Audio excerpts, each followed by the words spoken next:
came in here, I believed this chair would hold me up. I tested it first before I ever bought it. Because, I hate to admit it, I've sat in chairs that didn't hold up. But I tested this one. I believed that this chair would hold me up. So you know what I did? Sat in it. And from now on, and my wife and I are kind of looking for patio furniture. Well, I know what not to get, because there's some chairs out there that kind of made of plastic. They sit out for a year into the sun, and then you go sit on them. I don't care if you're 150 pounds. Snap. So you know what? I don't believe that those chairs hold up very well. I'm not going to buy one. I do what I believe in. It's that simple. And these people will spend hours trying to pull your mind into the idea that you must obey first, then God accepts you. It's a lie. It's a blatant lie. Because remember where Paul came from. Paul came from a very strict, fundamentalist Jewish order. He knew the law. He knew every one of them and lived in the law. And he was trying to build by his performance his own way of attaining heaven. I want you to think about this. And he realized he couldn't do it. And you know what God did for him? And by the way, was Paul looking for Jesus on the road to Damascus? Jesus just showed up. How did it happen with you? One day Jesus just showed up. Isn't that what he said? Behold, I stand at the door and knock. He just showed up. Paul opened the door and let Jesus in. That's what he did.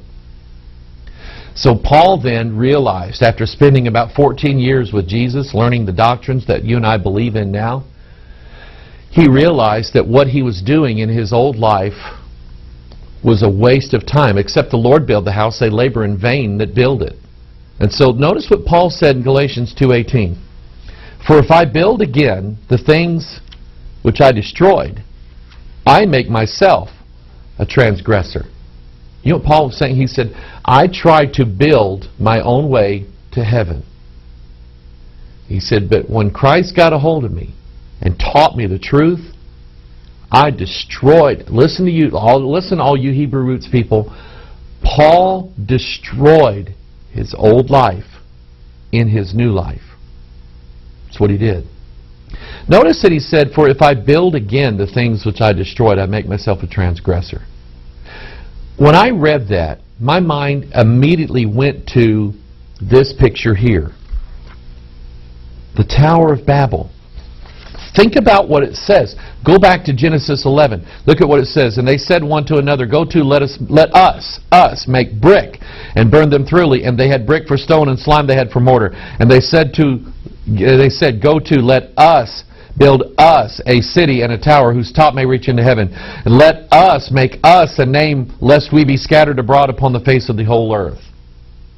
I'll build this. We will build this together. Have you not heard this? Have you not heard this coming from churches? Rick Warren and all these people. Let us build this together. Let's work on this together. Let's do this together. Rick Warren says he preaches grace by faith, but he is nothing but about works. Look at what we're doing. Look at what we do. We're doing this and doing that, and we are doing that, and we're doing this with other people who are doing it. You know what that makes him? That makes him a partner with all the other religions that believe that you must perform in order to reach eternal life or reach nirvana or reach heaven or whatever it is. That's his false gospel that he spent time writing The Purpose-Driven Life and The Purpose-Driven Church. The Purpose-Driven Church was all about what the churches must do in order to see other people saved. Now it's in the hands of men. Men must perform. And if the churches don't perform, then nobody will be saved. That's a lie. It's a lie. So it's all about what the Tower of Babel. Guess what? Guess what the end days religion is going to be? Man's work. See, the Tower of Babel was left unfinished. Where did they want to build it to? Heaven. It was man's personal accomplishments and achievements that would take himself to godhood, just like what the devil promised Eve in the Garden of Eden. If you perform, you will be as the gods. And so what were they doing in the plain of Samaria? What were they doing? They were building, they were working their way up to heaven. And God came down and confused that and destroyed it. And Paul said, if I go back and build again the things I destroyed, I'm a transgressor. Very interesting. In Revelation 21:2, and I, John, saw the holy city, New Jerusalem, coming down from God out of heaven, prepared as a bride adorned for her husband. See, the Tower of Babel represents a false gospel that is based upon man's works, man's performance, what we can do.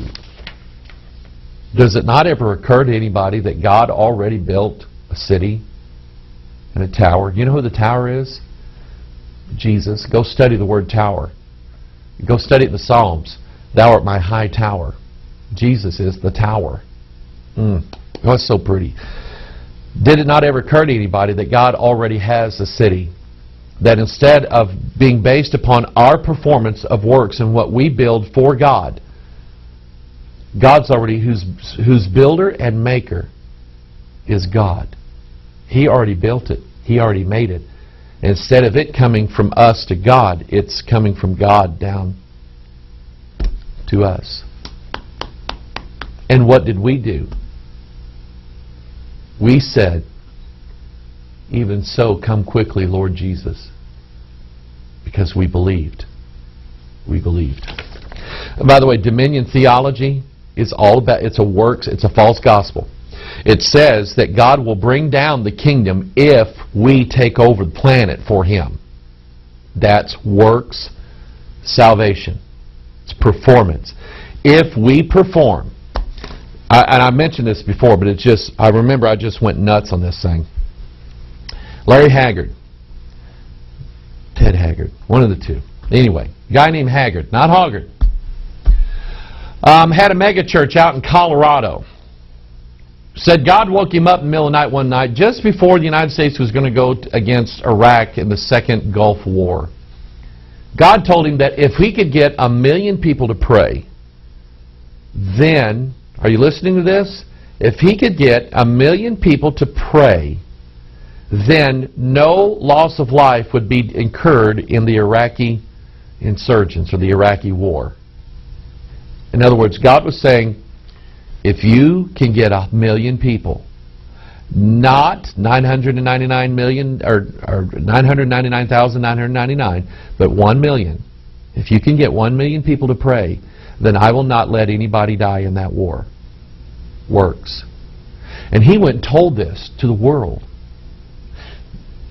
Kind of, you know, he was, you have to forgive him, he was a little messed up dealing with male prostitutes and methamphetamine at the time. Work salvation. If we do, then God will do this. If we perform, then God will give back to us. See, it's really witchcraft, and we're going to get into that. Notice in Joshua chapter 6, after Joshua had destroyed Jericho, it's a typology of it. Joshua adjured them at that time, saying, Cursed be the man before the Lord that riseth up and buildeth this city, Jericho. And he shall lay the foundation thereof in his firstborn, and in his youngest son shall he set up the gates of it. Let me read the fulfillment of that. 1 Kings 16:34. In his days did Hiel the Bethelite build Jericho. He laid the foundation thereof in Abiram his firstborn, and set up the gates thereof in his youngest son Segub, according to the word of the Lord which he spake by Joshua the son of Nun. Let me give you a biblical example of this. When the Philistines brought the Ark of the Covenant before Dagon, see, they had to perform. They had to bring it to Dagon. Dagon couldn't get it himself. So they went and stole the Ark of the Covenant, and they brought it before Dagon. They did it for their God. And so they come in the next morning, and they notice that Dagon is laying down, fallen down in front of the Ark of the Covenant. So the priest of Dagon set him back up. Why couldn't Dagon set himself back up? Because their gods don't have power like my God. Think about the crucifixion and resurrection of Christ. When Christ was crucified on the cross, did man take his life? No, he gave it freely. Did man raise him back from the dead? No, God did that for us. So you see, no matter how you approach it, if you try to approach God's version of salvation with works, you're already flawed in your gospel and your doctrine, and it's a different one. What you're trying to do is like you're doing with Jericho. You're trying to lay and build the city again that God destroyed. And you know what? There's a curse on you for doing that. A curse is always you're going to hell. A blessing is always you're going to heaven. If you try to build or rebuild, there's a curse on you. Plain and simple. We've covered this before, but notice the similarity between the Tower of Babel and the European Union. The European Parliament building looks like the unfinished Tower of Babel. Europe, many tongues, one voice, which represents man's effort, what man can achieve. The whole United Nations is all about what man is going to do to bring in a day when they're going to beat their swords into plowshares.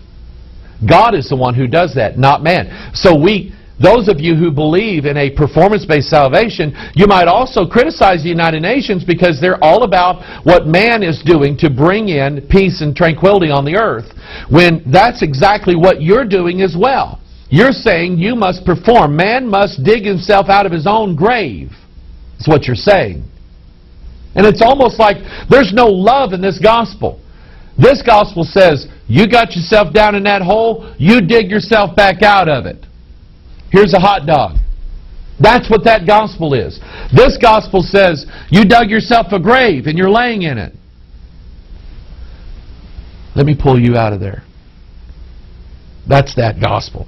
That's the one I'm for. Think of what happened September 11th, 2001. They dissolved the World Trade Towers. They brought them down. Now they're rebuilding it. See that spire that's going on up there? That represents the finished work of the tower, or the unfinished work of the Tower of Babel. And I want you to notice, and I've talked about this on Pastor Mike Online, but I want you to notice, I did a close-up, a zoom-in of that tower.